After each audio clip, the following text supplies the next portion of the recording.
discuss about governance, let's centralize the economic development agenda aspect, and we'll be willing to work together. My department, our ministry is open to bring on board all actors that interact with the population of Kenya. Thank you so much. And on behalf of the President and the executive arm, I cannot leave here before bringing his compliments, because he's our team leader in the executive and is going to work with you. We are open. We work for the private sector. We work for the Kenyan people. And I'm sure where we are headed, it's very bright. And Kenya will overcome all this challenge. Thank you so much, and God bless you. Another round of applause for the PS MSMEs. Susan Mangeni talking about the contribution of MSMEs to the economic transformation. She has a lot to say, and we'll have to provide another platform to do so. But thank you so much for your time. We're almost coming to an end of our program this afternoon. This other session is going to be very, very quick because we have some closing remarks from His Excellency Stephen Kalonzo Musyoka, former Vice President, as well as former Prime Minister Honorable Raila Odinga. But before they make their speeches, this session is going to be moderated by Honorable Gitonga Mukunji, who is the Chair, Young Parliamentarians Association, and is also the Member of Parliament, Manyata constituency. Please be fast on this one. Thank you. Thank you very much, moderator. I was telling Baba that she has brought up very strong women. You can see PS Mangeni could not even blink when she wanted to finish her speech. Well, Honorable Raila Odinga,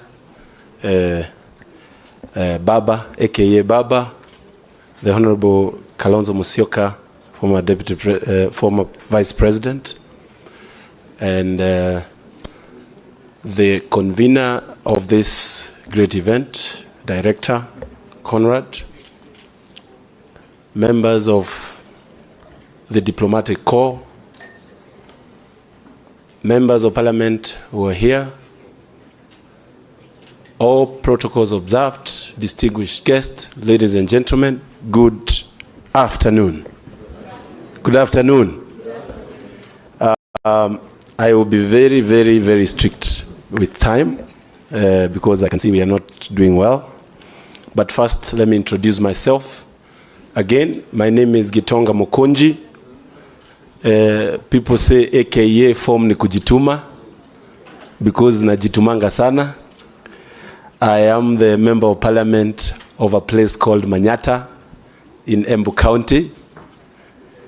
It is supposed to be Manhattan, but but we cannot pronounce Manhattan, so we say Manyata. And I'm also the chair Kenya Young Parliamentarians, which is basically parliamentarians that are young, below the age of 40 years old. We are close to 71 members of parliament in that age bracket. So I am very proud to be their chair. I'm also very proud to be the moderator of this session.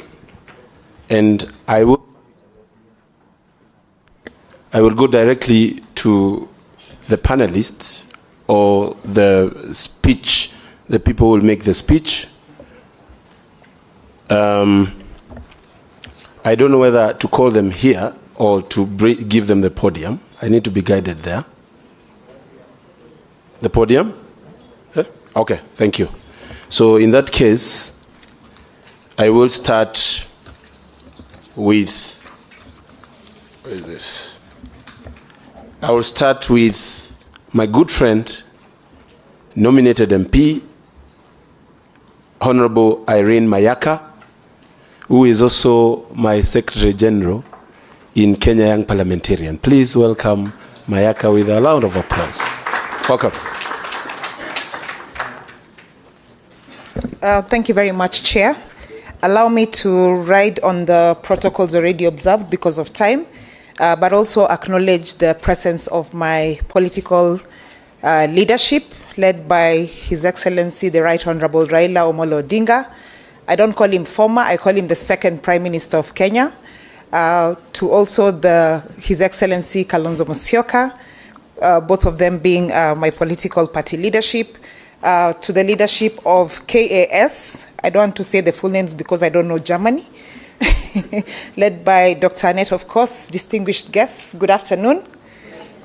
As has been said, my name is Irene Mayaka. I am nominated in the Parliament of Kenya to represent workers by the Orange Democratic Movement Party. And I'm just here to briefly just speak about transformation in the youth leadership space. And I'll just begin by saying that, number one, for us who are young in leadership, and of course we are not the first ones in Kenya, but the number one thing that we always believe in is that for you to even be able to have any level of success, you must have a mentor. And for me, every time I have an opportunity to speak before my mentor, my political father, the Right Honorable Raila Odinga, it's a big pleasure. And I'll just briefly tell you one thing that he taught me once when I was in the county assembly. Because I was nominated in the county assembly, but didn't have an opportunity to serve until the last 2 years. Why? Because of an election petition that went on and on. But I remember going to see him one day in the office, just after the handshake. And I said to him, Baba, now that you and Uhuru are brothers, how about you speak to him so that this issue can be fast-tracked? And he said to me, and I remember very well, that he doesn't want that to happen, that he wants me to go through that process, because by the time I'm done with it, it will put me at a better place as a political leader than I am right now. That it would harden me and make me a better person. So I went through it, given his advice, and now I am in Parliament. And for that, I always say, always have a mentor that will tell you that it can't be easy. Don't assume that things should be easy, things should be given to you on a silver platter. You have to work for them. And when that is done for you as young leaders, the next step for us is also that we must always push back the ladder to other leaders as well.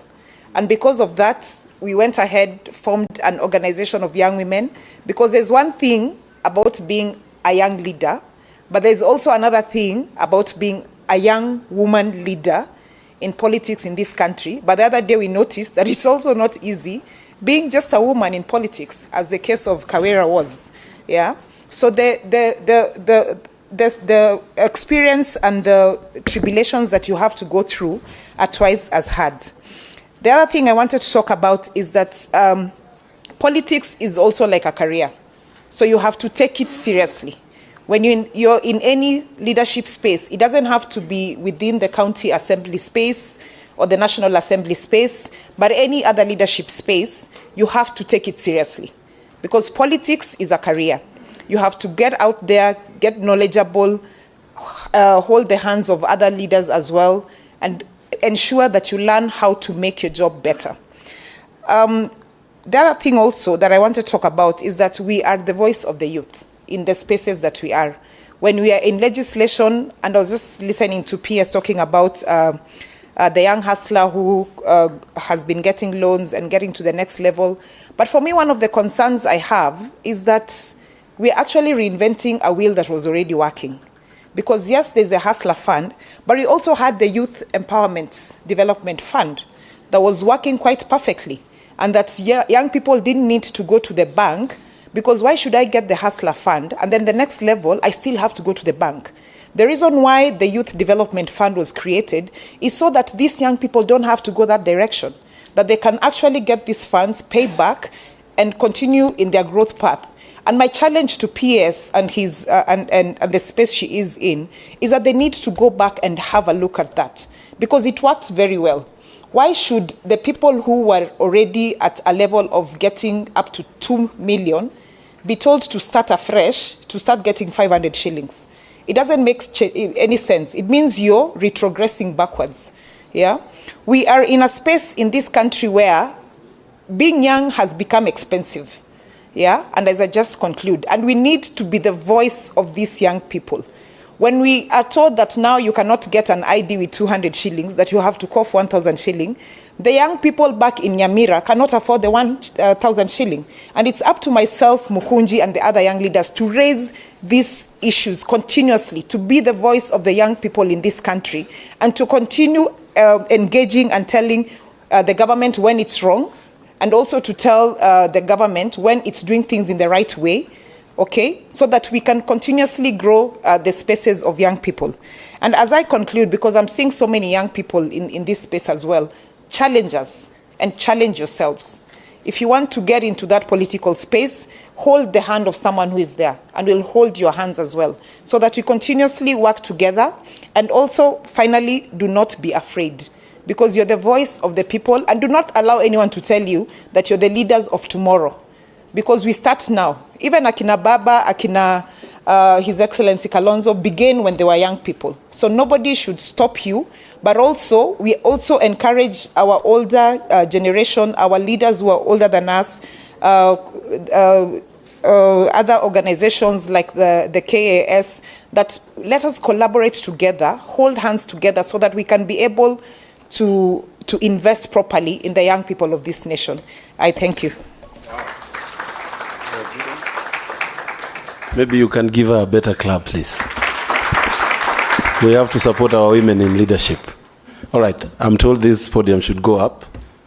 Can I help? No. Okay. Yeah, this is better. I can see all of you now. Now, I want to call Honorable Alex Matere, who is a youth policy expert.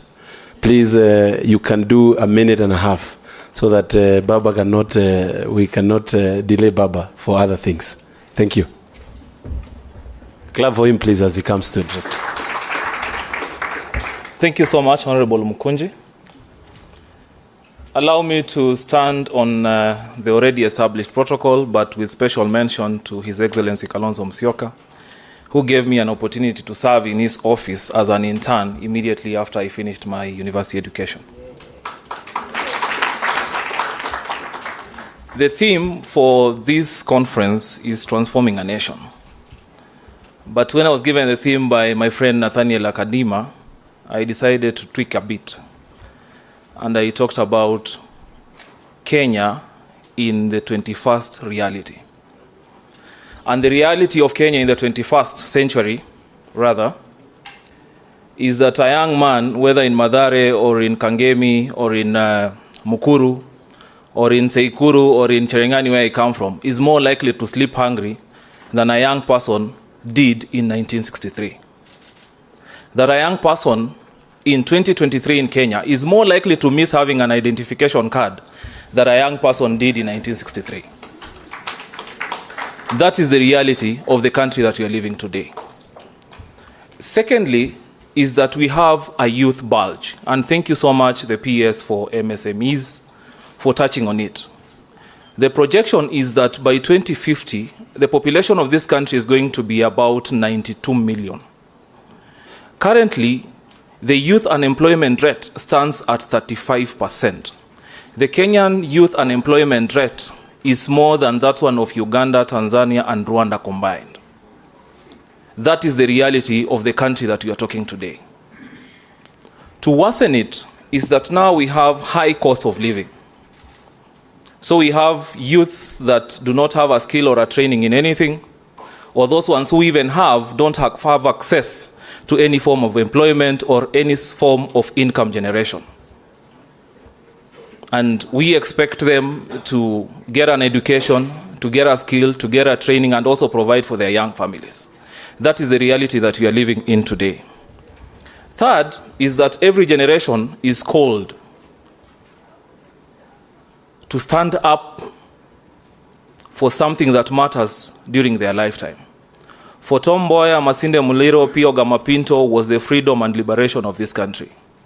For Raila Odinga, in absentia, with due respect, Gitobu Imanyara, Mukisa Kitui, it was for safeguarding our democracy and multipartyism in this country. For our generation, as the young people is about the emancipation of the young people from the shackles of desperation, destitution, and hopelessness. Standing here, I am hopeful that we will stand firm and ensure that that is done, and that the future generation have a better future than the present that we are currently having. Lastly, because I'm also cognizant of the law of diminishing returns, I'm a great football fan, and Barcelona have a motto, a rallying call, and they say, we are not just a team of great stars, that we are more than a stadium full of dreams, that we are more than the goals that we score, and that we are more than the trophies that we have won. Thank you so much. That was a wonderful speech by one Honorable Alex Matere. I now want to call upon Honorable Frederick Okango. He is a spokesperson Azimio One Kenya Coalition. Welcome, my brother, Honorable Okango. Thank you so much.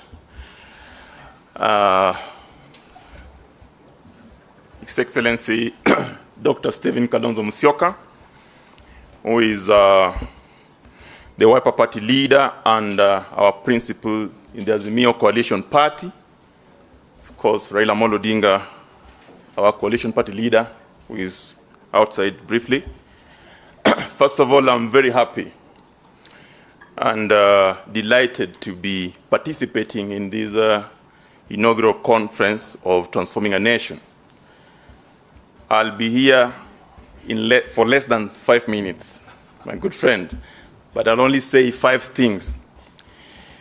The first one, you cannot transform a nation like Kenya if you don't adopt one of your smallest units of administration as the primary and basic unit of accelerated transformation. This government today has ignored the smallest unit, where majority of the young people are, where the majority of the young leaders are, and they are not doing anything about it. We have been told of stories of Hustler Fund, but we have not seen transformation from billions that we're being told that has been expended on the Hustler Fund. Secondly, I strongly believe that for you to transform a nation, you must engage the young people, their leaders, and the old as well. Because statistics shows us that in this country today, majority of the people are the young people. If I look at this room, I can tell you majority are equally young. And therefore, if these people are not involved in the planning, budgeting, and implementation of this transformative agenda, then you are not going to transform a nation. Number 3, I am very privileged, and I've been given opportunity by those who, when they were young, they did everything possible to transform this country in their own right. Baba Raila Odinga, when he was young, he managed and tried in the transformation of the multi-party democracy. When we were just having lunch down there, he was giving us a story of the Young Turks of the 1990s. If you read the history of His Excellency Kalonzo Musyoka, when he joined politics, I think he was less than 25 years that time. He rose, became a member of parliament, became a minister, became a vice president, and I think those are living testimonies for us young people that we can take. And finally, this country is a very interesting country. While the people who are our friends trust it and live in it and enjoy it, the very people who are the natives today as we speak are wishing that in fact maybe they were not natives of this country. Why? Because the people that are in office today told us that when they were going for a transformative agenda in the election, they told us that going first to transform the lives of the young people. They brought them together and said that if they manage to get into that office, the first thing they'll do, they'll ensure that they create employment for these young people. And I speak for majority of the young people, and particularly those who have an opportunity to be in positions of leadership, like myself.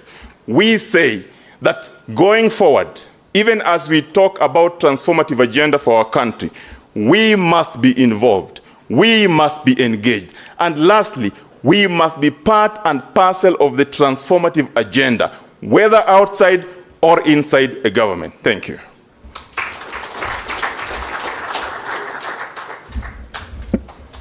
Maybe you can give him another round of applause. Thank you very much, my colleagues, and I will also not take a lot of time.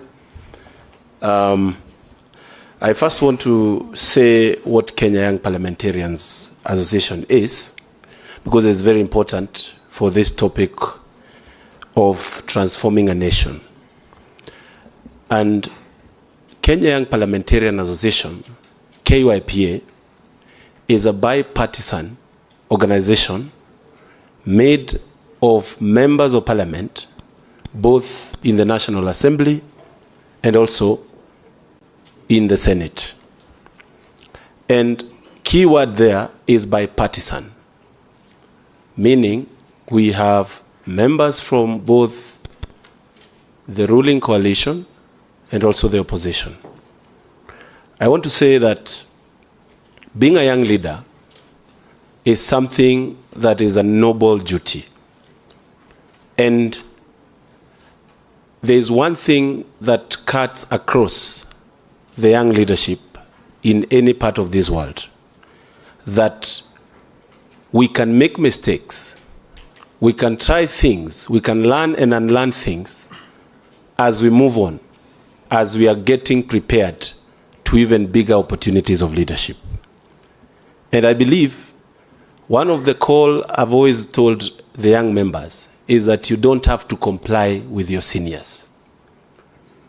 I am in the government side, but whenever there is an issue, I have to stand out and say what is in my mind. That is very important.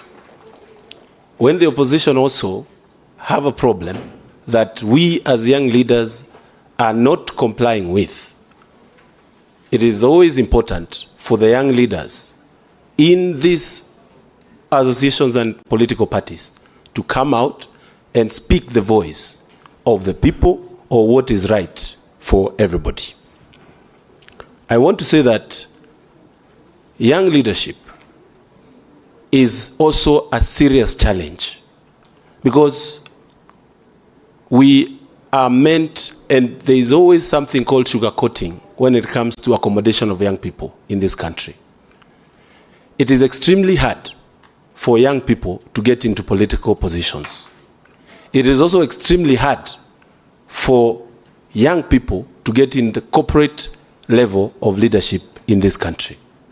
And it is a simple thing of maintenance of status quo that people look of ways to have their lineage and their fellow selves getting into those positions. But I want to say it is all not lost, because the few of us that get into these leadership positions, we have to stand strong and stand against all the chaos and atrocities that are meant to derail young people to get into positions, so that we can actually make a better community and a better society. And I want to touch something that I know Honorable Kalonzo Musyoka is dealing with in the bipartisan talks that involves our electoral system. I have heard many people say that our electoral system is actually not right, but it is the high time we got it right. And Honorable Kalonzo Musyoka, as the co-chair of the bipartisan talks, we are hoping you bring something that is going to solve that thing once and for all, so that young people can get chances to get into leadership positions. There is always deliberate efforts to suppress the leadership of young people. And it has come even into the university level. And one of the things that we have taken as young parliamentarians is to recorrect that. We need to go back to the voices of our university students having something to speak. The leadership of this time does not really reflect what we used to see before. Myself, I started my leadership in the University of Nairobi, in the leadership of SONU. Many of my members started there. But right now, we have a system that is using some sort of delegates. And we no longer get the voice of the university student, who should actually have a voice for the benefit of this country.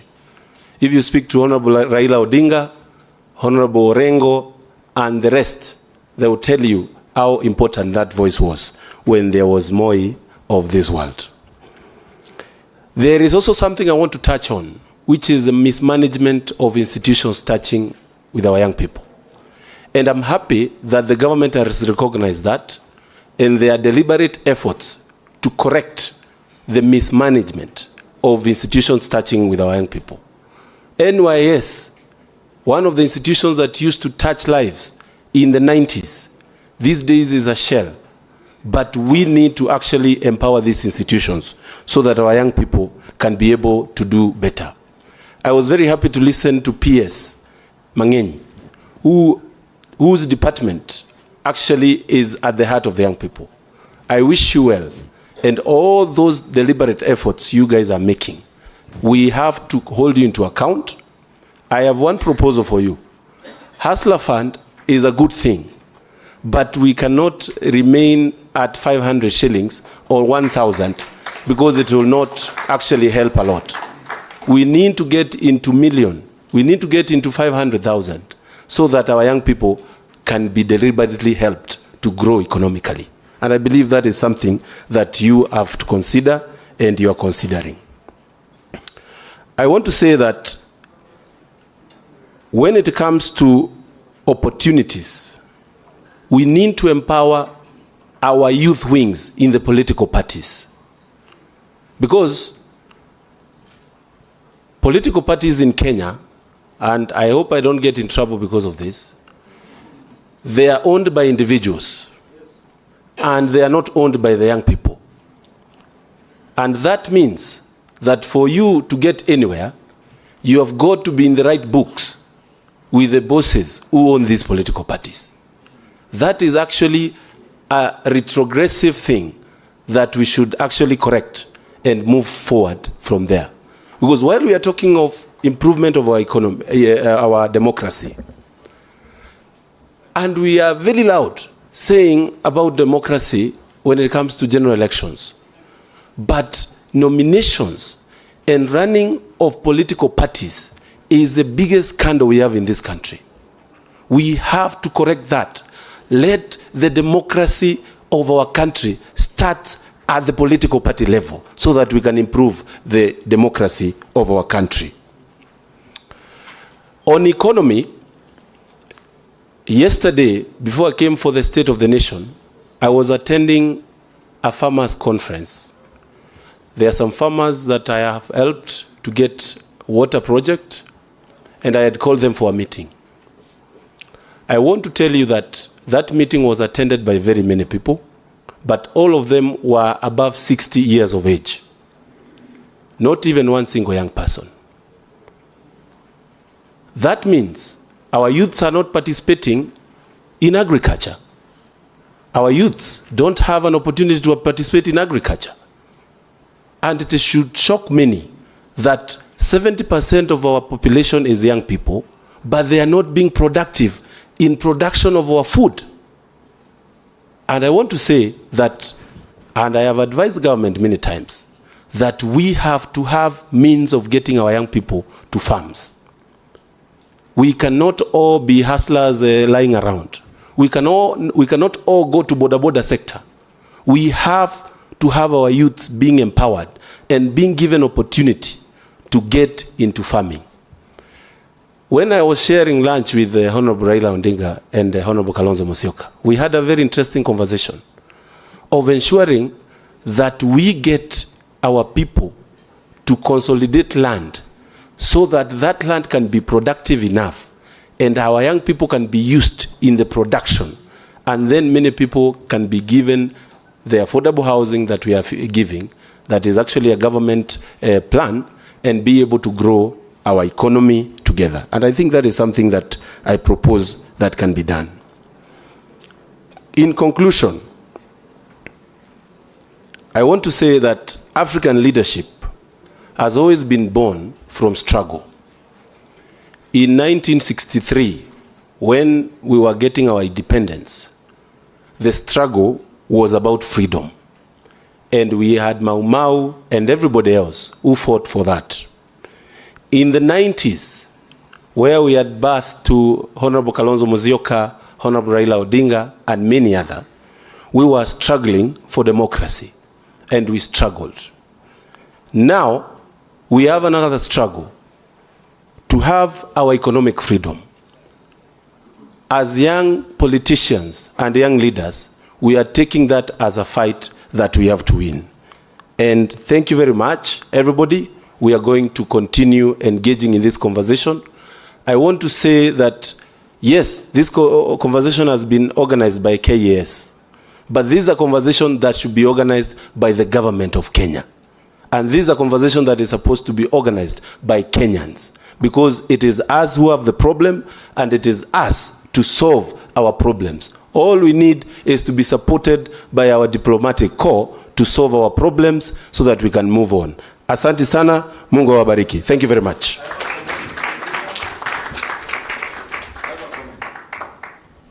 Is it on me? Yes, because you are the moderator. I want to collect one issue. Just 2 minutes. Okay, 1 minute. Very quickly. Yes, yesterday I talked about Kenya at 60. It is always good when you are a reader, you give the correct figure. We have transformed from 1963 to where we are. It took me 6 months to get an ID card. Today, and I was walking 20 kilometers to my deal. Today, you just go to the Huduma Center and get a vote. So, Honorable Matera Tafadhali, where are you? Okay, thank you very much. God bless you. Thank you. You can clap for me. Thank you. Another round of applause for our young leaders. They shared their take on what could be done to transform this nation and how the citizens could benefit from the economic transformation that the country is experiencing. Without wasting much time, the next speaker, a guest speaker that I'm welcoming, he's a Kenyan politician who was the 10th Vice President of the Republic of Kenya from 2008 to 2013. He also served in the government under the president, the late President Daniel Arap Moi, as the Secretary of Kenya African National Union Party, and that's between 1980 and 1988. He also served as the Assistant Minister for Works, that's between 1986 and 1988, and Deputy Speaker of the National Assembly between 1988 and 1992. He has also served, for your information, as the Minister for Foreign Affairs from 1993 until 1998, as well as the Minister for Education 1998 to 2001. Our guest has also subsequently, under the rather late President Mwai Kibaki administration, he was the Minister, was the Minister of Foreign Affairs, I beg your pardon, again from 2003 to 2004, and then Minister for Environment from 2004 to 2005. He was unsuccessful candidate in the 2007 presidential election, after which he was appointed vice president by the late Mwai Kibaki. We can say much about him. He's the party leader, Wiper Party, and something that he doesn't know is that he's my ward mate at Sekuru. Sekuru Ward, and His Excellency, I know I have been transformed So he cannot recognize me, but I want to appreciate him because when I was very, very small as the vice president, this time he was in Serena and my mom had just passed on. And so we ran to Serena and he helped us clear the bills and we were able to bury our mom. I know you don't remember, but that really happened. So it's my pleasure to welcome His Excellency Stephen Kalonzo Musyoka. Welcome, sir.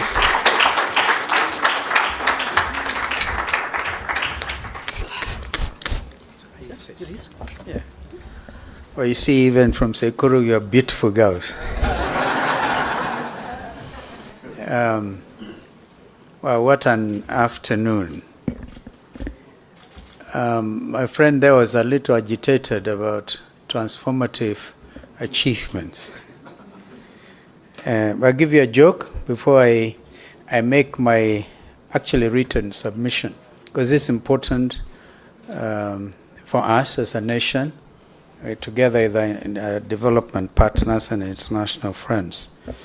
A friend sent me a tweet yesterday, and they said, just sample this, because it tells you the state of hopelessness that we are faced with as a country. He said, I'm going to get my burial certificate and keep it in my pocket because by the time I die, this thing will be costing 1 million shillings.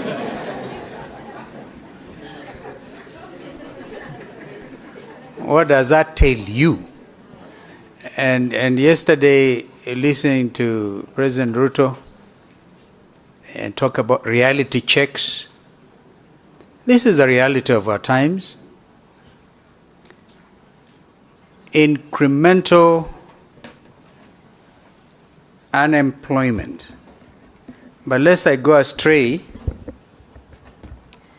let me thank you, Madam Annette Swander, Konrad Adenauer Stiftung. I'm not as good in German as my brother Raila Odinga, and you hear that.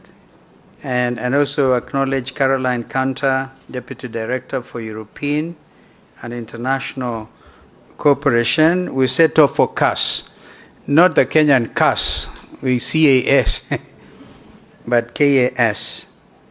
The headquarters in Berlin, as you know, for extending to me this afternoon's invitation to speak to this distinguished assembly. And I thank you, my brother, my senior brother, Raila Odinga, who is our party leader and our team leader, for agreeing to come and do the closing session.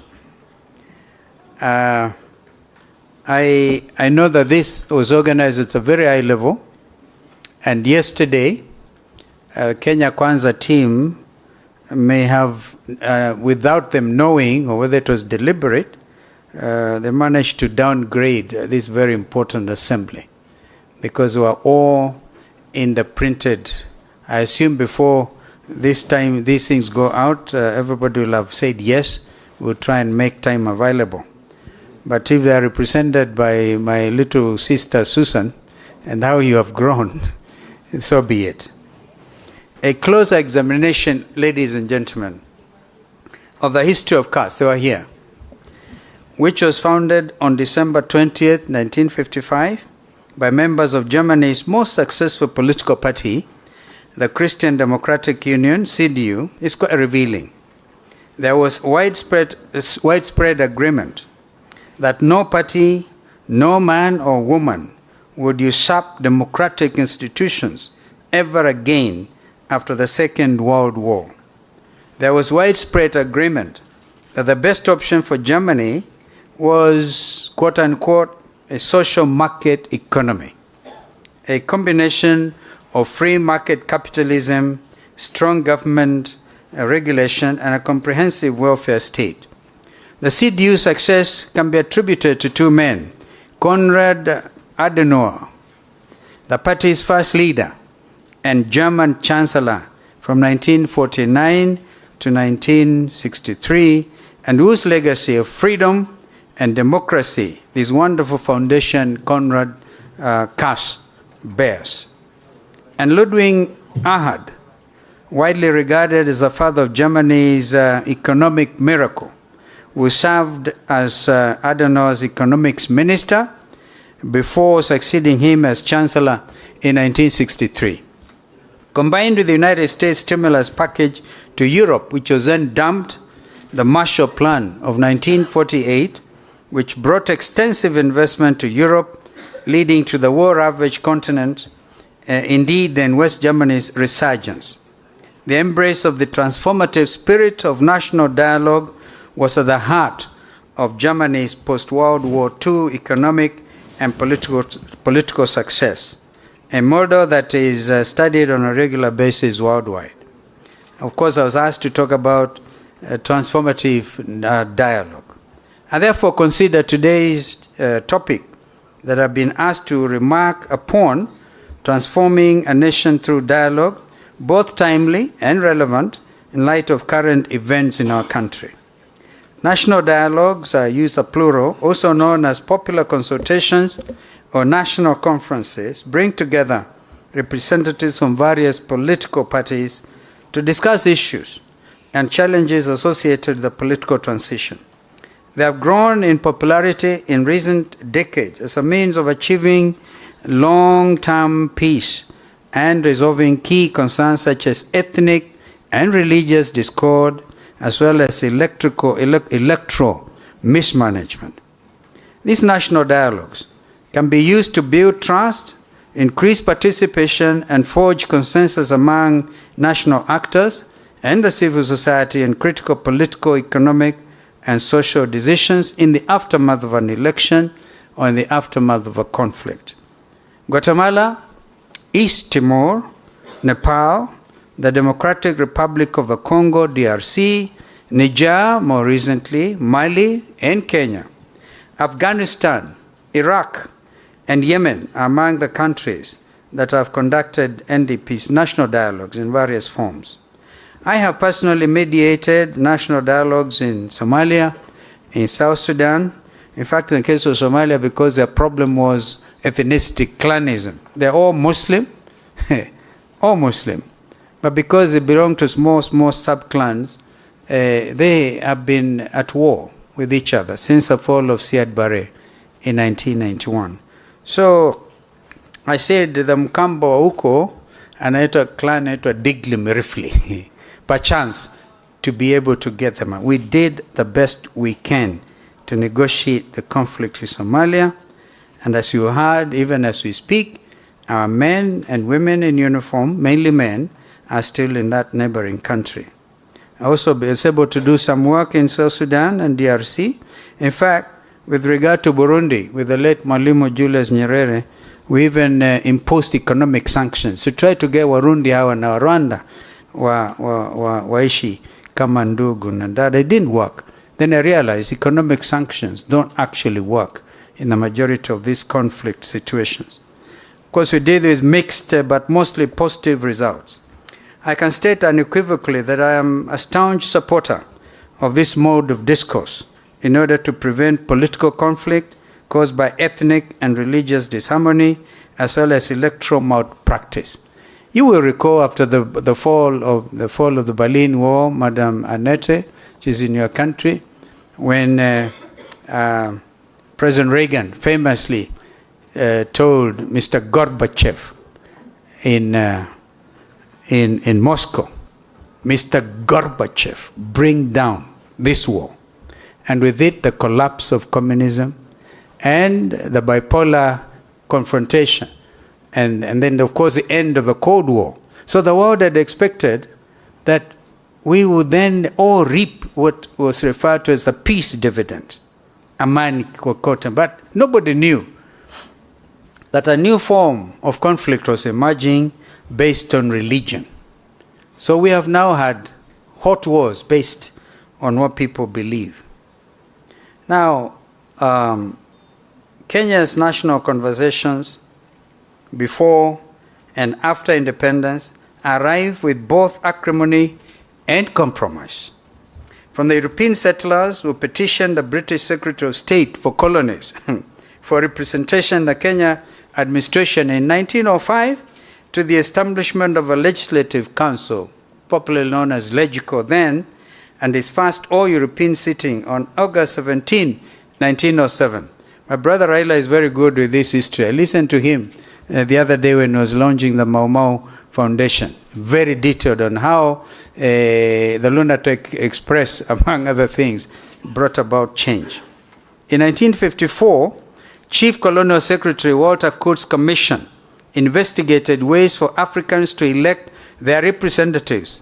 As a result, the elections ordinance was amended to allow for the election of 8 African representatives from 8 electoral areas, with the first elections held in March 1957.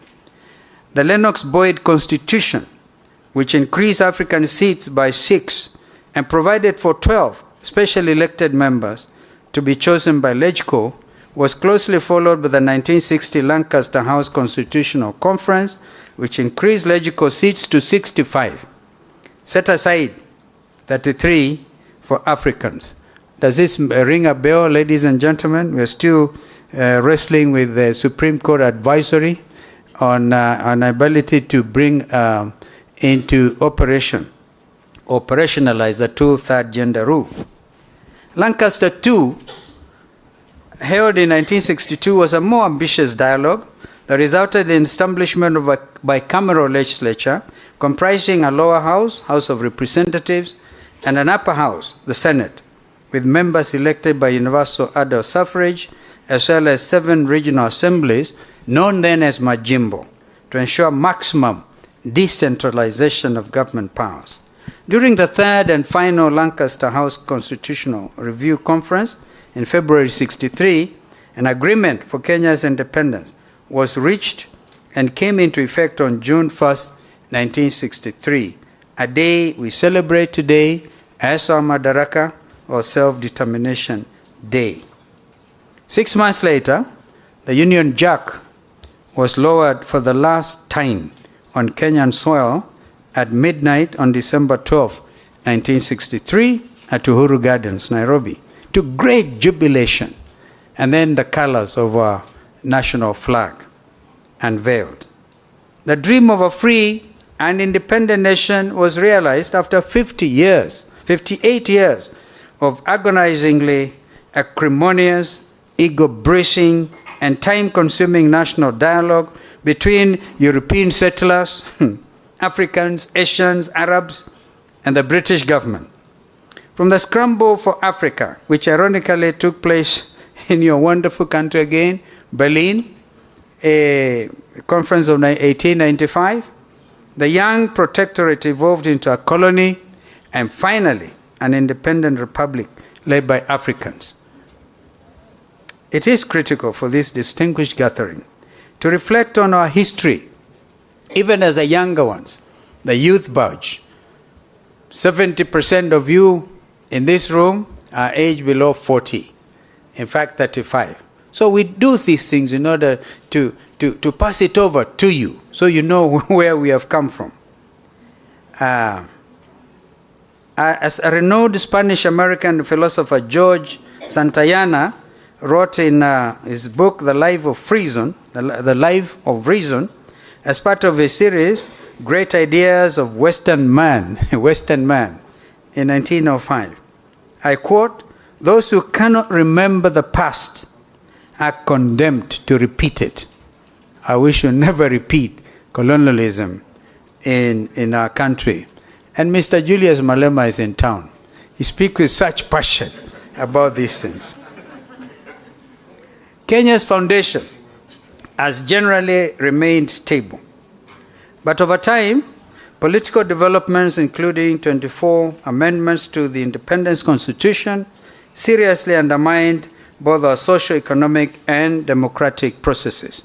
This included the dissolution of the 7 Majimbos and the unification of the 2 houses to form the unicameral legislature in 1966, with a lot of serious political ramifications.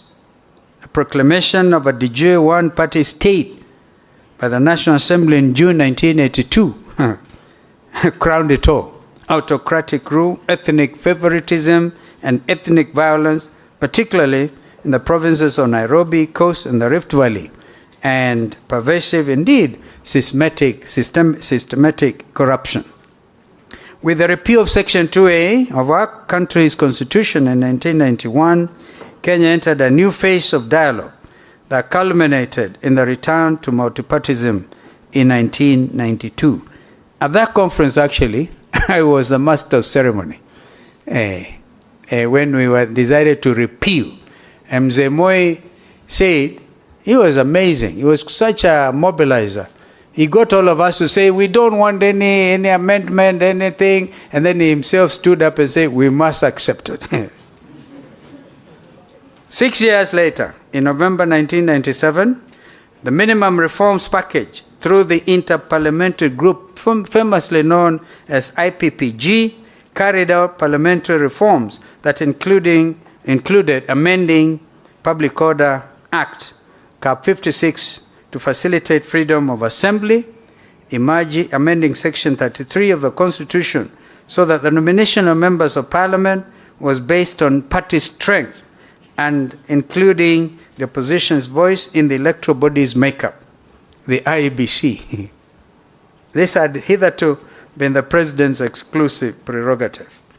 The historic victory of the National Rainbow Coalition, and my brother and I were key in this in the general election of December 2002, as well as equally significant concession of defeat by the presidential candidate of the ruling party, then our brother Uhuru Muigai Kenyatta, were, in my opinion, promissory products of the IPPG dialogue.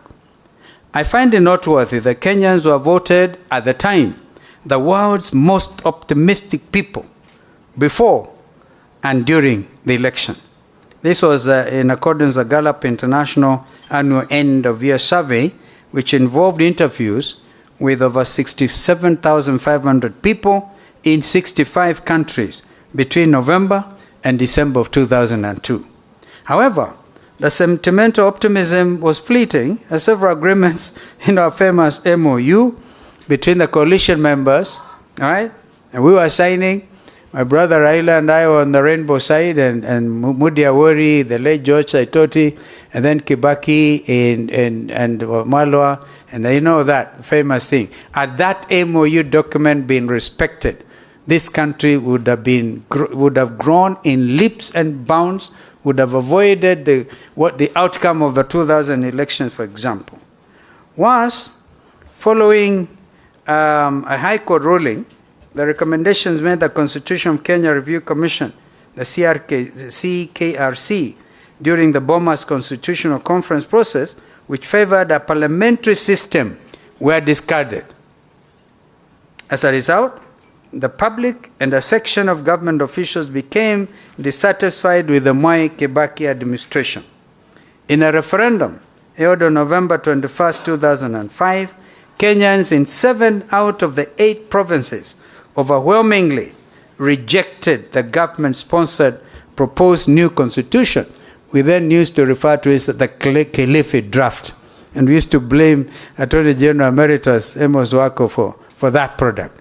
My brother Raila and I, again, were in the forefront in opposing it, and then the birth of the Orange Movement. Susan, you remember, that's how you came in now, when the country was divided between bananas and oranges. Over 1,200 Kenyans lost their lives in less than a month following the announcement of the results of 2007 presidential election, where my brother and Kibaki were tough contenders. I was among them.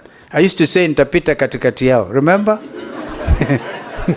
I looked at these two giants, and I looked at myself and said, this David fellow, yeah, Kibaki huyu, Raila huyu, nitapita hapo katikati. And actually, to some extent, I did, because because that is how I was able to hold the two of them again. I became the nexus. I became the gum when the country was falling apart. It is particularly noteworthy that my party then, the Orange Democratic Movement Kenya, I used to say, between me and Raila, we didn't even know how to divide the oranges. because he kept a whole orange, and I kept an orange and a half. So, my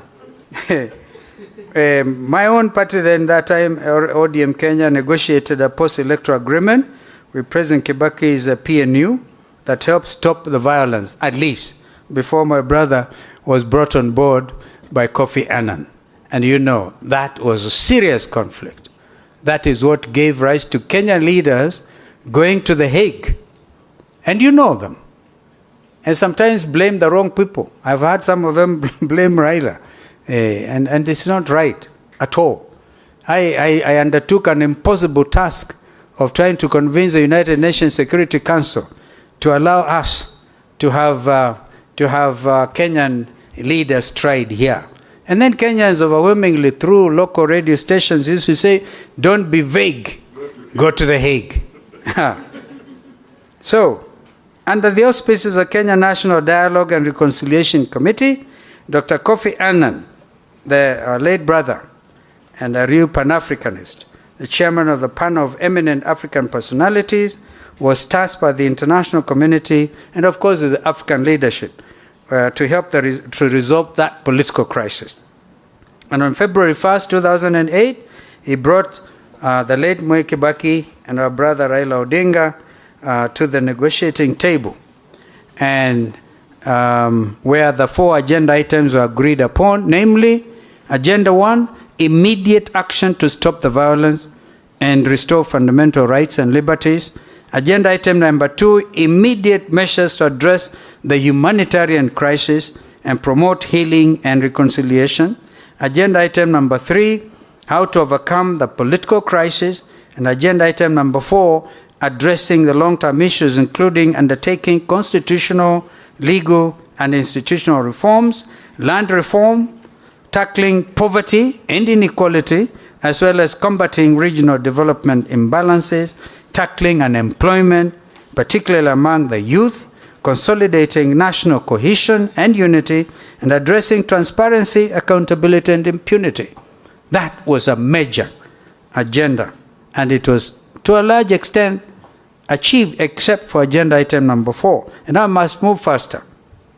Agendas 1, 2, and 3 were faithfully carried out. And on February 28, 2008, President Kibaki and Right Honorable Odinga signed the agreement on the principles of partnership of the coalition government. In part, the preamble affirmed, I quote, there must be real power sharing to move the country forward and begin the healing and the reconciliation process. With this agreement, we are stepping forward together as political leaders to overcome the current crisis and set the country on a new path. This agreement is designed to create an environment conducive to such a partnership and to build mutual trust and confidence. We have agreed to enact the National Accord and Reconciliation Act, end of the quote, signed by the 2 leaders. Following the passage of the Kenya Constitution Review Act 2008, Kenya Constitution Amendment Act 2008 by Parliament, the process of drafting a new constitution, detailed in Agenda 4, began. 2 years later, and through a people-driven national dialogue, the Constitution of Kenya 2010 was finally promulgated to widespread acclaim at home, regionally, and internationally. Even though this living document is acknowledged as one of Africa's most progressive constitutions, there are still some aspects of its composition that, in its 13th year of existence, require serious deliberation. We in the Azimio la Umoja One Kenya coalition hold the view that we cannot transform our beloved nation if we do not fundamentally address those Agenda 4 issues of 2008 and those concerns that we have outlined in the National Dialogue Committee, which have christened NADCO, and which I'm happily, as fate would have it, a co-chair. Our top priority, which was to address the cost of living, is demonstrated by the growing gaps in poverty and inequality brought about by harsh and burdensome taxes that take money out of people's pockets, rather than putting it therein. And Susan, you're in the business trying to get people to put their money in their pockets. You haven't quite succeeded. Because this is where the issue is. Kenyans are crying, heavy burden of taxation. I have never seen a nation anywhere in the world which can develop on the basis of overtaxing its citizens, particularly during such economic reality. If anybody has one example in the world, we talked of the Marshall Plan and others, where you overtax your citizen in order to get out of depression, I will be happily able to listen to you. Despite the conflicting explanations, the primary causes of economic slow growth, indeed depression, are not solely attributable to global events, but rather economic mismanagement and endemic corruption. The last 3 presidential election results are strongly disputed, indicating that we have not addressed transparency, accountability, and impunity, particularly regarding our electoral management process. That is why we in Azimio la Umoja One Kenya Alliance Coalition insisted upon not only audit of 2022 general election, but a reconstitution of the Independent Electoral Boundaries Commission. We too in this NADCO process spoke to the deepening of our political gains by ensuring there will be fidelity to the Constitution as regards interference with political parties. The story that has been going on, merry-go-round in Jubilee, I'm a very key member of Azimio la Umoja One Kenya Coalition. It's disturbing. We have had to call a spade a spade. In these talks, we are not sparing any situation. And we are saying it is improper to disorganize Jubilee. Because by disorganizing Jubilee, you are trying to disorganize Azimio. And by implication, paying lip service to multi-party democracy. And this is our view.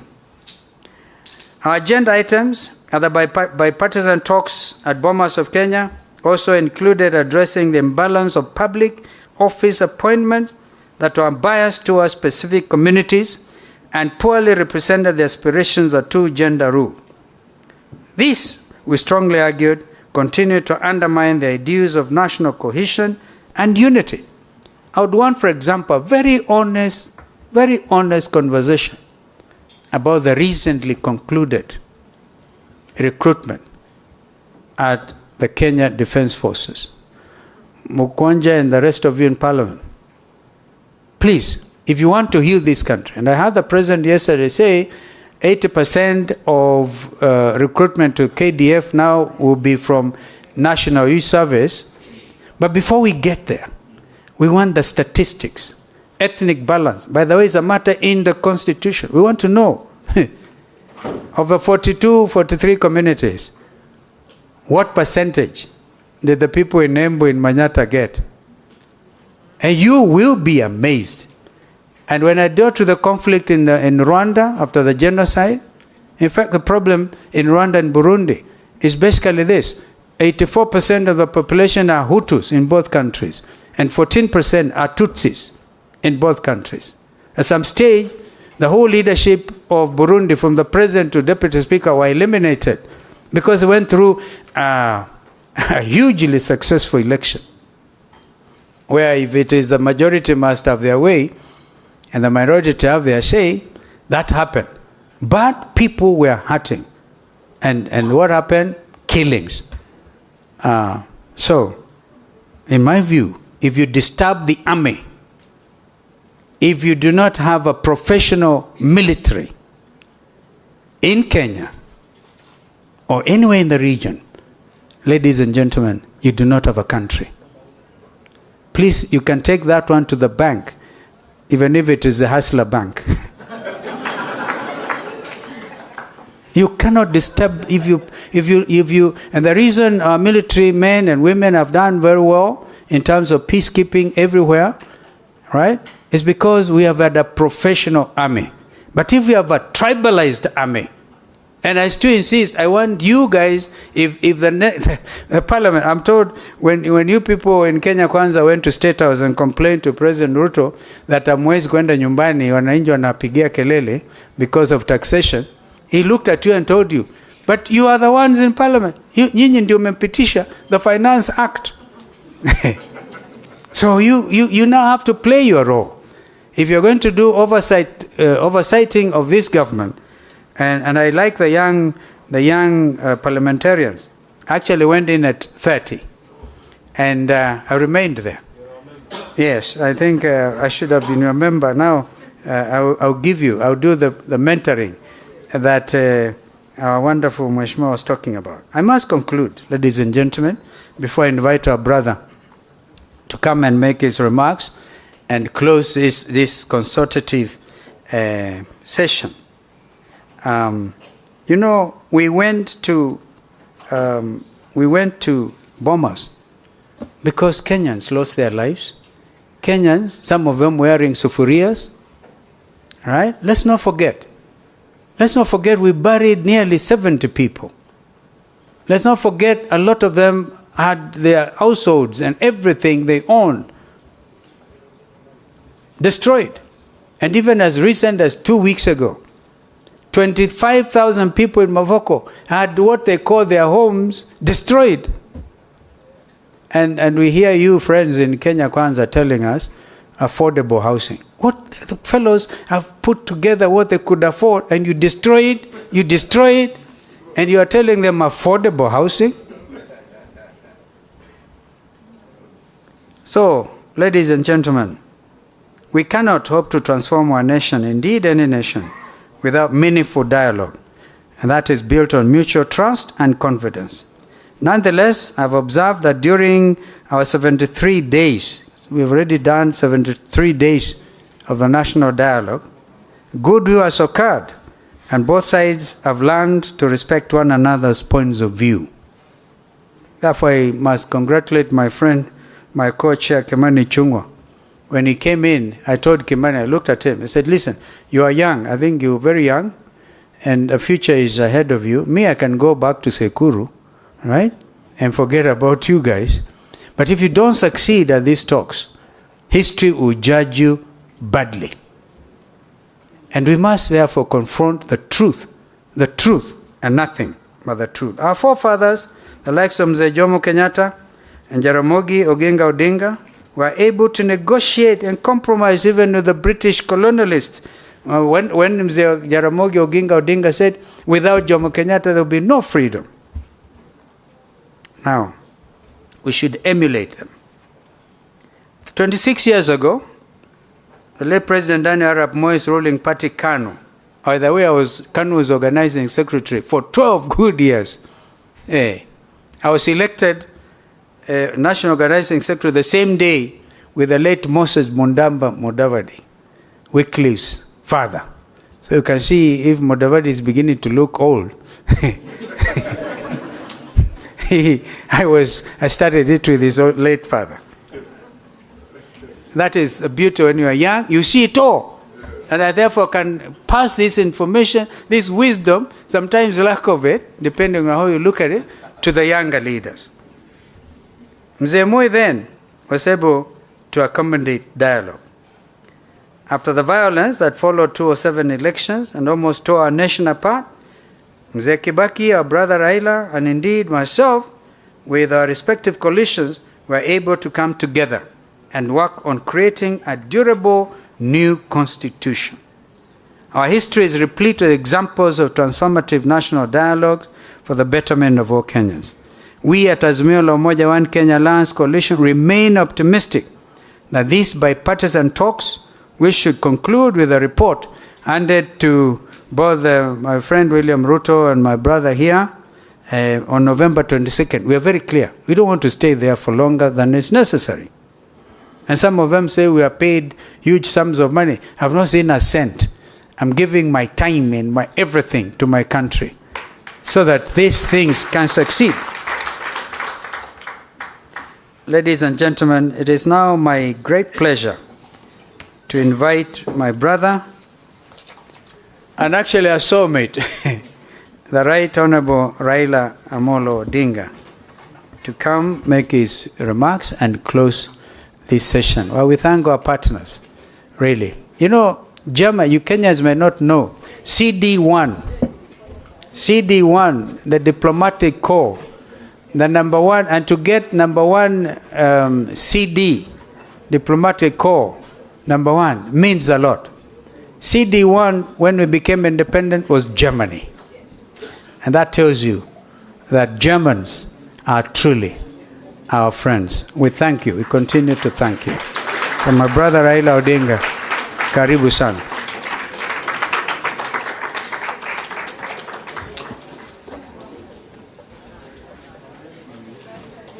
Sorry.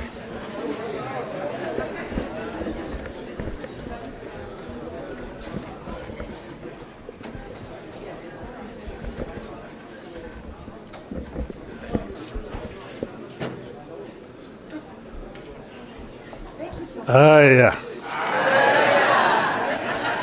You may be seated.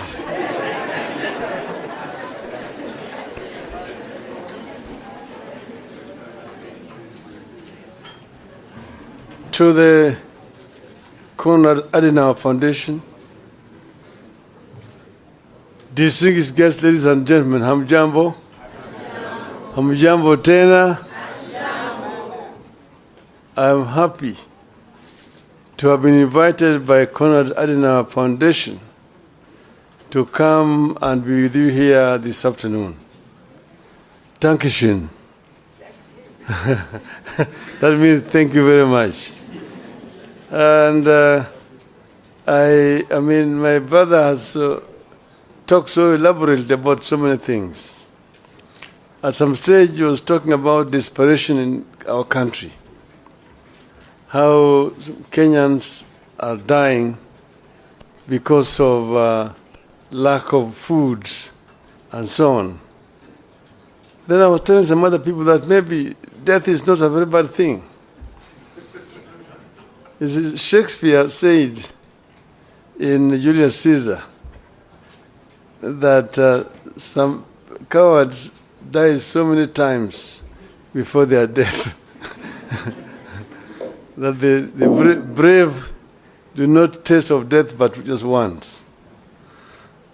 And I want to say that death is a necessary evil that will come when it will come, and therefore there's no need to fear death.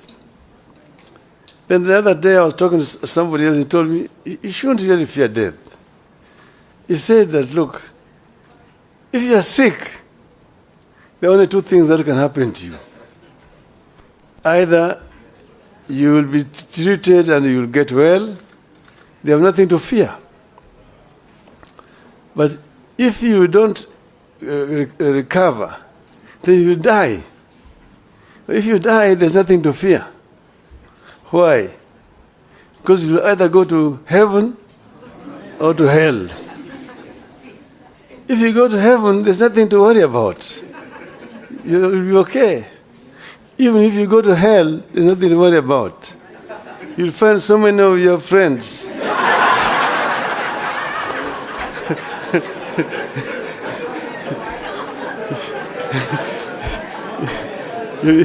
So spend a long time just greeting them. How are you? How have you been here? Before your time for the fire comes. So therefore, don't fear. You have nothing to fear as Kenyans. We will succeed in the long run. Now, I think this foundation has done a very good thing to choose to hold this conference. And they have told me that they're going to make it an annual event.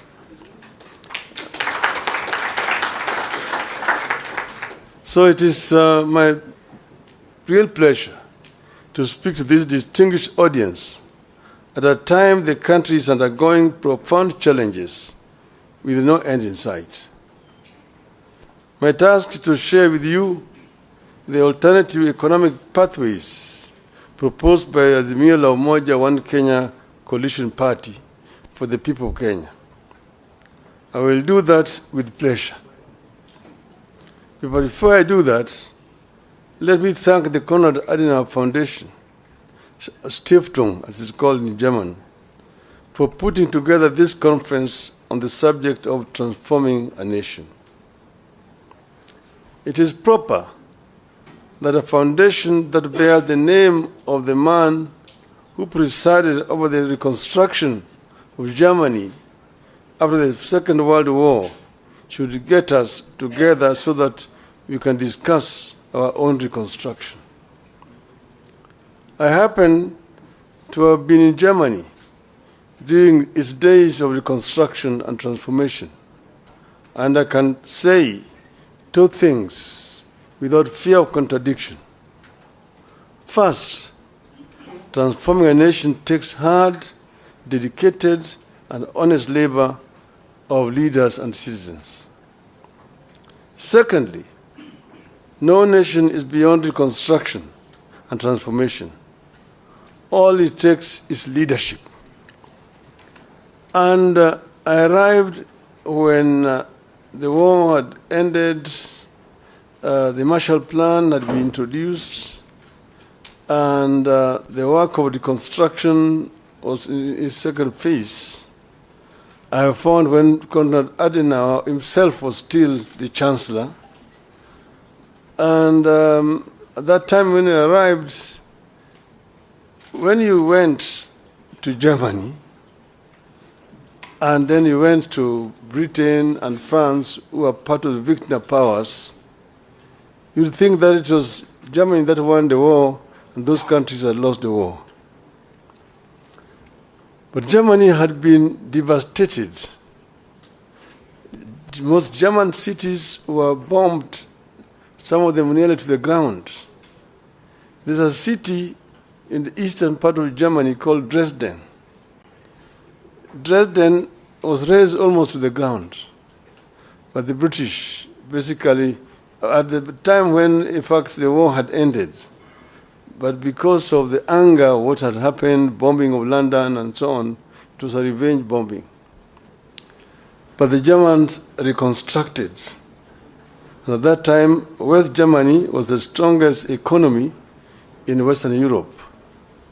And East Germany was also the strongest economy in Eastern Europe at that time. That was basically because of hard work. I want to say that a year after our election, if you ask Kenyans, are you better off today than you were at the time, this time last year? The answer will be obvious, that we are in a deep hole. Failing policies and grim economic prospects. There's a devastating loss of trust and confidence in our economy, our financial markets, and our government. We are caught in a cycle where reduced spending power leads to loss of jobs, which leads to even less spending, where the people can't borrow because rates charged are too high, yet lack of borrowing slows growth and leads to even less credit. Credible data collected and published by the government confirms all this grim news. And this meeting is taking place as a day after the State of the Nation address by the President. I'm going to try to answer some of the things that he said yesterday. But this is not a response. At the Hustler Fund, which was supposed to support households and micro enterprises, default on payments at a higher rate than those at the commercial banks, SACCOs, and microfinance. Out of the Hustler Fund's outstanding, that is 10.2 billion shillings worth of loans in the last 9 months, 29% is deemed to be portfolio at risk, implying it has not been serviced by the borrowers as per agreed schedule. This means that borrowed amounts worth about 2.9 billion shillings in Hustler Fund loans fall in the category of non-performing loans. Job cuts are back to the rate where they were during the COVID. According to the CBK survey, more than a quarter of chief executives expect to cut jobs before the end of the year because of increased operating costs and softened demand for goods and services, setting up families for a gloomy festivities period.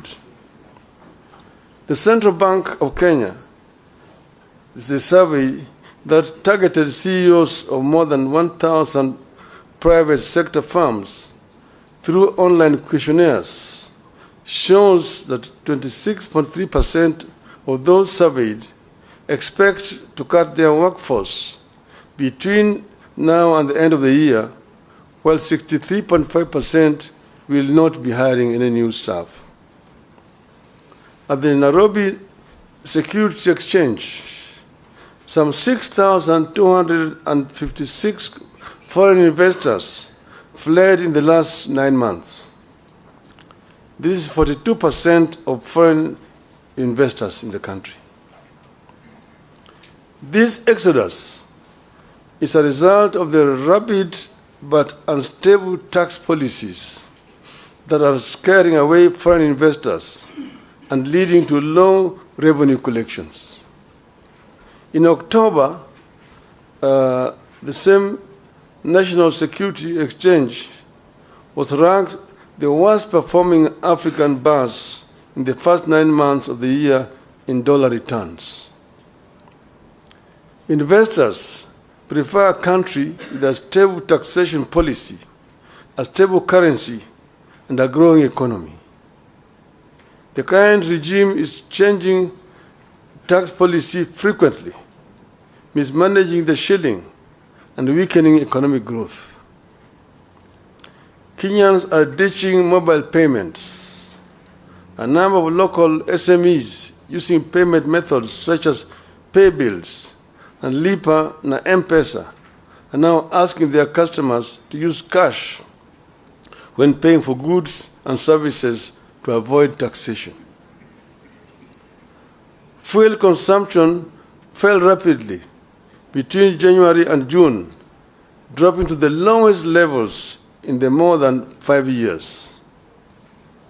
Up to 85% of firms are not paying corporate taxes. At least 8 in 10 companies in Kenya did not pay taxes on earnings last financial year. This signals a tough economic environment that hit sales, prompting some businesses to scale down operations. The Kenya Revenue Authority, KRA, missed its revenue target for the first quarter of the current financial year by 79 billion Kenya shillings. Of course, the story of the Kenya shilling on a free fall bears no repeating. It is obvious to everybody. From 120 to the dollar to now 159. I could go on, but I beg to stop there so that we can get into what Azimio thinks. The fact is, many Kenyans are both anxious and uncertain of what the future holds. The country is going through a recipe of policy mistakes, failures, and shortcomings served in an authoritarian, paternalistic leadership style. Nobody in government cares about building broad public support around these programs. Everything is forced down everyone's throats. In the run-up to 2022 election, we warned that the sectors of every economy are intertwined, and you cannot benefit one sector by denying the other. We warned that Kenya Kwanza was never going to help the hustlers by robbing the rich and the middle class. In the wake of the Finance Act of 2023, we warned that no nation can ever tax its citizens into prosperity. We are concerned that it is getting too late to change the course. We fear that consequences of the foundation laid in the first year of this administration could linger for years if nothing is done.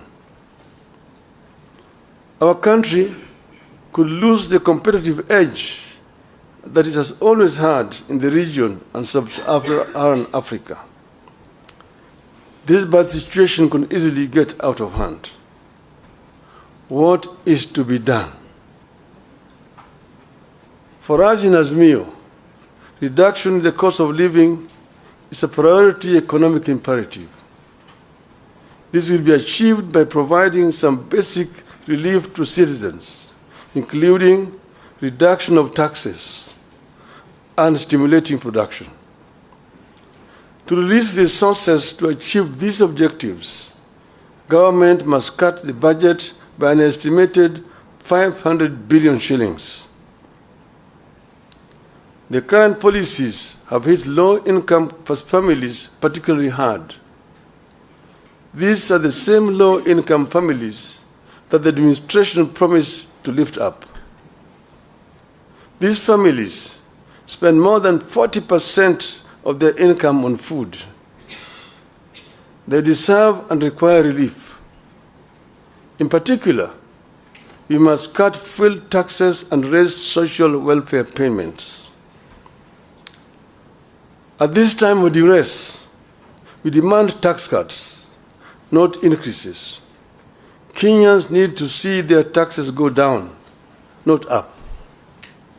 We believe the current taxation regime is not sustainable. We warned at the beginning that beyond a certain point, increasing taxes leads to lower collection. It has become real as Kenya Revenue Authority misses one revenue target after another.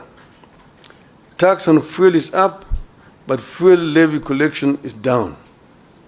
We were doing this as a result of our experience when we formed government under NASA. Under NASA, we found an economy that was stagnant, and the growth was negative. Revenue collection was very low, and the Paris Club had actually clamped down on the government. So the government was actually just limping. And when we came into government, what we did was to address the two sides of the balance sheet, income and expenditure. We found out the government was collecting 200 billion shillings of all that was being collected. We looked at the sources of revenue, customs duty, income tax, the VAT, and so on. And then the other side, expenditure, how they were procuring. You looked at revenue officers, those officers in the customs, in the income tax department, in the VAT, and procurement officers in all the ministries. They were the boys in town. They're the ones who are buying apartment blocks in town, the ones who are driving the latest models of cars, Mercedes, Toyota, what have you. They're the ones who are building castles in rural areas. They're the ones who are building high-rise buildings in village markets. If you did a lifestyle audit, you're able to catch them. And we did lifestyle audits and caught very many of them. We sacked some we sent to jail. And all of a sudden, revenue rose up. From 200 billion shillings, within the 6 months from January to June, we went up by 100 billion shillings. We collected 300 billion shillings. So you said, the answer is not to increase taxes, but to spread out, widen the net, and lower the taxes, and we get more revenue. The following year it went 500 billion, 700 billion, 900, we reached $1 trillion. We were able to finance most of our budget from local resources without having to borrow from donors. 95% of our development expenditure was coming from local revenue. And that's why we were advising the inadvisable that you don't have to increase taxes to get revenue. Procurement, because you can raise revenue, but it all just goes into people's pockets. We found that under Moi, there was a procurement law which says that any item above 100,000 shillings had to procure competitively. In other words, you had to advertise in at least 3 newspapers. And there must be at least 3 bidders, and you procure competitively. Each and every ministry has a procurement officer seconded from the Treasury who was in charge. We found that each procurement officer had 3 companies registered. And there was a kind of a cartel and a collusion. The one in Ministry of Finance is supplying Ministry of Education. The one in Education is supplying health. One is health is supplying roads. One road is supplying agriculture. And if you are the tender, there will be 3 companies. All those 3 belong to one person. And of course the building, the commission, which is shared among various commission officers. An item that's supposed to be procured at 100,000 shillings goes for 5 million shillings. And that's where the money is being lost. These ones, again, we did lifestyle audit. We sacked some of them. We jailed some of them. The government was now procuring competitively. And that is how we manage that economy. So you need to stimulate production.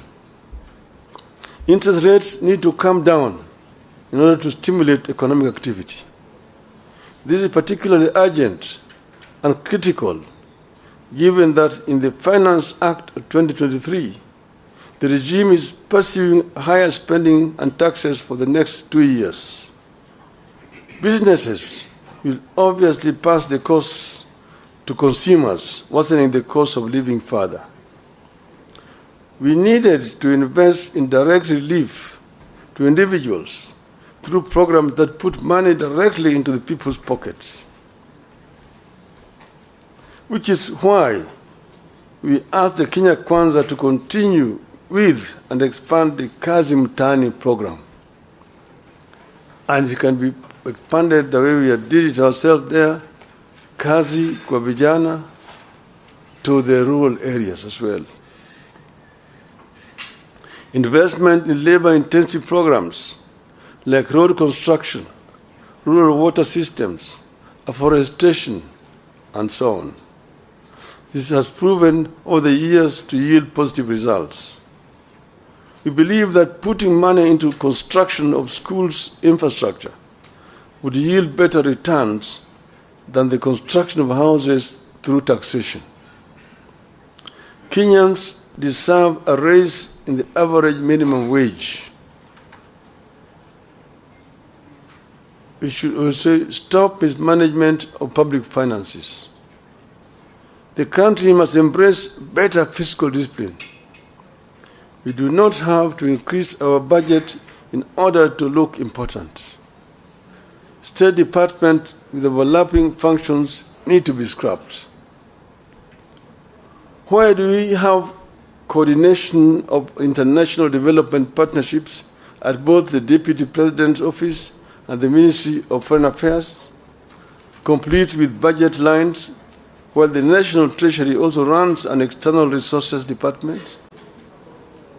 At the same time, we need to stop duplication of devolved functions at national level. You have a situation where the national government is competing with the counties in several other functions which are constitutionally devolved, like health, like agriculture, like water, and so on. Why should the national government be the one procuring fertilizers and distributing it to the county government when agriculture is devolved? How about drugs and so on? A few weeks ago, the Controller of Budget told the country that the National Treasury over-budgeted salaries of state officers, including hers, by 3 times, leading to the loss of over 1 billion shillings. The Controller of Budget detailed how the Treasury has been over-budgeting salaries of senior government officials through the Consolidated Fund Services. So far, nobody has been made to bear responsibility for this budgeted corruption.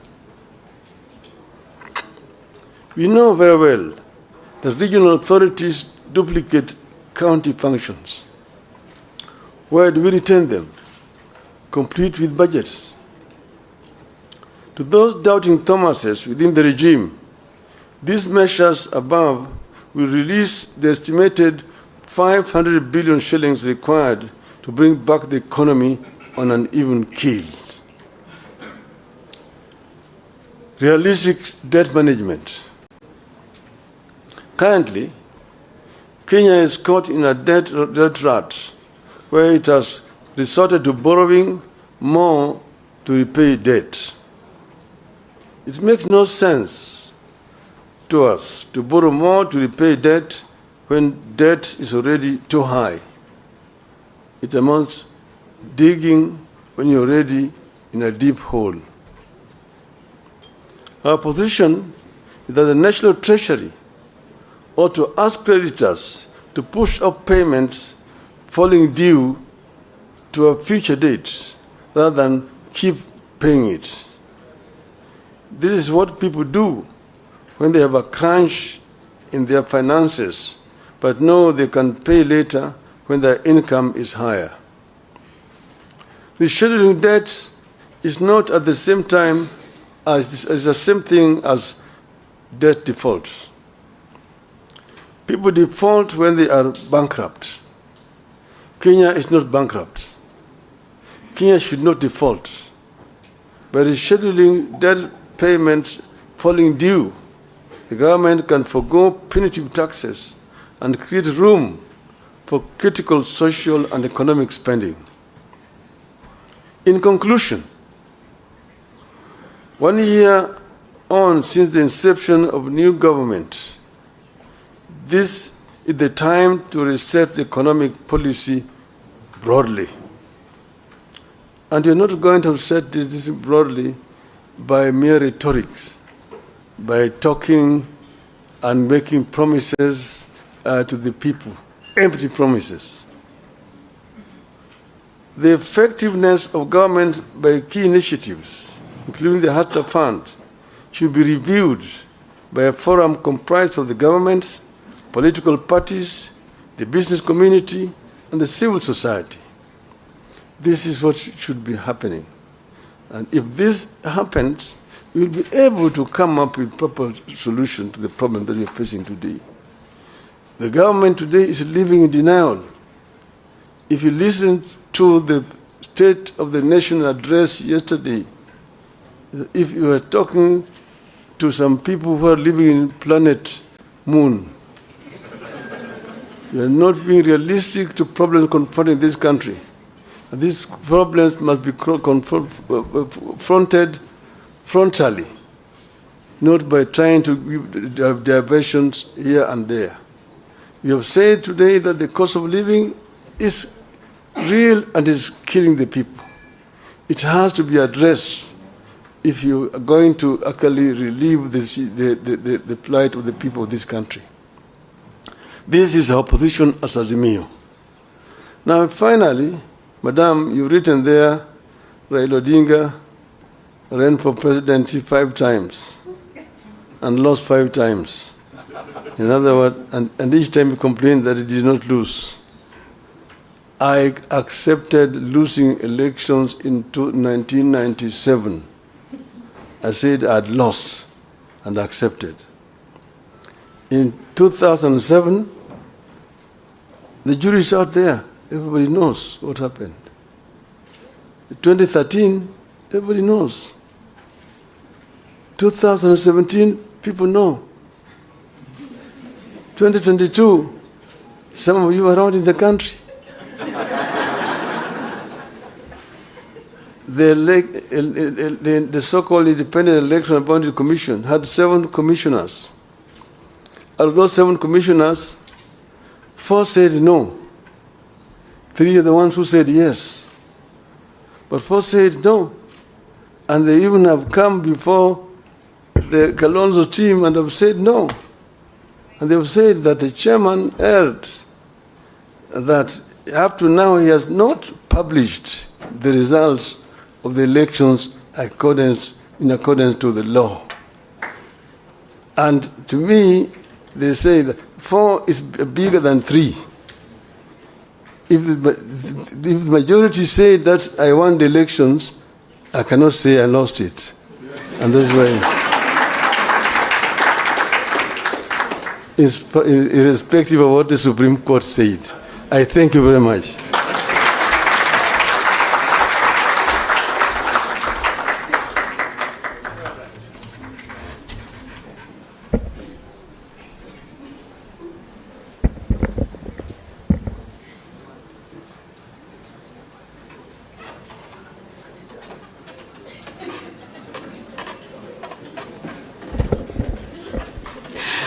Another round of applause for our guests this afternoon. Thank you so much for your patience. When you look at your programs, we were to end earlier, but it was important this final day we stay until this time without wasting so much time.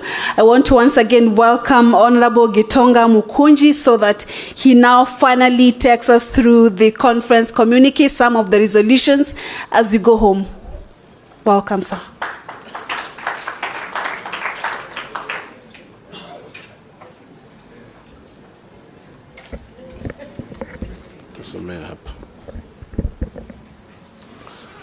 All right, thank you very much. Before I read the communique, I have seen some members of parliament who have joined us, and I would like to recognize them. I have seen Honorable Jared Okello. Please just wave to the congregation. That is a member of parliament, Nyando. I have also seen Honorable Junet Mohammed. He is a minority whip and the member of parliament, Suna East. I want to read the communique of this conference, and it is my humble duty to do that. Transforming a Nation Conference Communique. Date November 10th, 2023, in Nairobi, Kenya. Konrad Adenauer Stiftung, KAS, a distinguished German political think tank close to Christian Democratic Party with a presence in over 120 countries worldwide, spearheaded the Transforming a Nation Conference held on November 9th and 10th, 2023 at Nairobi's Radisson Blu Hotel in Upper Hill. Rooted in a commitment to fostering democracy and economic